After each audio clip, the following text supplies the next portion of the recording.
I've been an amateur runner for coming up on 10 years now. I say amateur and I mean amateur. I suck at it, but the benefits to my life have been immeasurable. Thankfully for you, I'm not about to shoot off at the mouth about how great running is. That's not the point of the story. The point is that instead of going to the likes of the Common, where all the cool kids run, I run along west to east and back again along the Charles, and I run it at night too. I have kind of a weird job, which we better not get into right now, but it means one of the only periods of the day where I can actually fit a workout in is relatively late at night. Anywhere from between 8 p.m. and midnight is my prime workout time, and unfortunately, that time slot has gotten me into trouble on more than one occasion. Surprisingly, jogging at night doesn't make you quite the target you think it would. The later you run, the crazier people assume you are, and I've had some bad hombres move out of my way after thinking, who is this crazy old SOB? But on one or two occasions, little groups of wayward ruffians have tried to put a stop on my evening exercise, and one time, I almost didn't walk away. Thankfully, the intervention of a kind stranger meant I did get to walk, or rather jog away, but I soon discovered that this stranger was anything but benevolent. So, picture the scene. It's about 10:30 at night on a beautiful New England summer's eve, and yours truly is sweating balls while approaching that outdoor gym near the university. I make it past the gym, only to see a group of young hoodlums having planted themselves firmly in my path. Now, like I said, a lot of the time they'll just move out of your way, either out of respect or out of caution, but these kids seem to have had a very bad day and wanted nothing more than to blow off a little steam by bullying a defenseless old man. They blocked my path, started throwing all kinds of jokes and insults my way, and as much as I want to just tell them where to go, I know that'll only make the situation worse. So instead of a harsher tact, I'm saying mega cliched stuff like, I don't want any trouble, guys. I'm just working out. Be a pal, come on, don't mess up my times. They're having none of it, making all kinds of rude comments while one straight up threatens to take my wireless headphone off of me. They cost me a couple of $100, so I definitely wasn't the biggest fan of that idea, but as the situation got more and more tense, I started to wonder if I shouldn't just toss him and run to save myself from getting my butt whooped.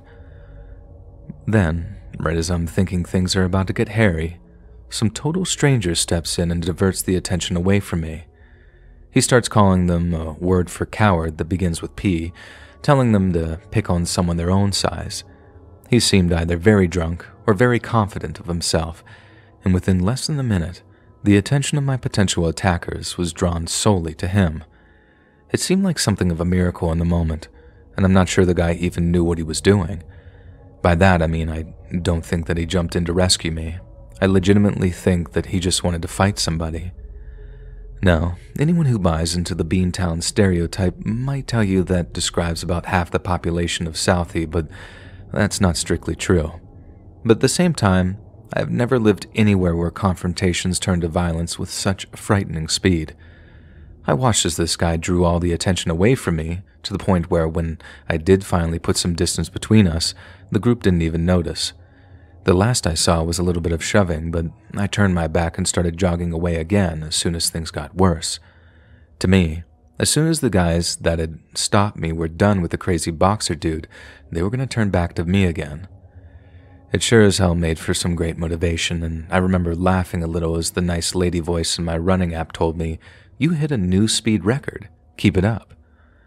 I ran for a little longer, walked for a while, then jogged again, until I finally reached the spot that I normally took a rest at. I walked across the street to a little place where I knew the bartender, got myself a glass of water and some peanuts for energy, then killed maybe half an hour watching just random sports highlights. The idea was to kill enough time that whatever went down on the Esplanade would be all over and done with by the time I ran back. I appreciate I could have just taken a different route, but I guess that's why they call me stubborn. So I leave the bar, walk back over to the Esplanade, and begin my jog back towards Beacon Hill. When I start getting closer to the area I was accosted, I noticed that there was still a large group gathered near the spot where I'd almost gotten into trouble. Obviously, I slowed down to a walk, trying to work out if it's the same guys who gave me trouble. I can't recognize anyone, and besides, Everyone was leaning over the side of the esplanade, looking down into the Charles. Because my head was all fried from running, I couldn't work out if it was the same spot or I was looking at a completely different incident further down or up from the spot I was at. So I walked over, asked somebody what was going on, and found the answer hit me like a ton of bricks. There was a body in the water. No one seemed to know how or when they'd gotten there, but they didn't seem to be conscious. I remember taking another look around just to make sure that I wasn't in the same place. But I was. I was in the exact same spot as I was when I stopped by that group of guys. Like I might have already mentioned, running just makes my brain slow, so it took me way longer than it should have for the proverbial penny to finally drop. But it did, and I realized that there was a good chance that it was one of the guys that I'd seen that had ended up in the water. Good chance, sure, but I still didn't know for certain, so I tried my best to get a look at the body. I know that seems really creepy of me, and it definitely wasn't my proudest moment, but I just had to know. I had to know if someone had died over something that started because of me. I mean, call me crazy, but I just felt so guilty in the moment, especially because I'd just run off to eat peanuts while someone had potentially lost their life.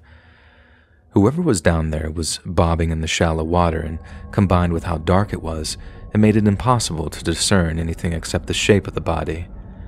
From what I heard, someone had already called the cops and the relevant people were on their way to deal with it. After that, I slipped away without saying anything, and it was only the jog and its after effects that kept me from overthinking the whole thing during the rest of my evening. The next morning, though, that was a different story. First thing I did was call my son to tell him everything, but the main reason was to ask him to use Google to try to find something about what happened. I wasn't the most computer literate back then, and I'm not great with all the more intricate functions, so I didn't really know what to plug into Google to make it an accurate enough search. I know that might sound crazy to some of you younger folks, but you just gotta wait until you're my age and you need your grandson to help you figure out your new flying car.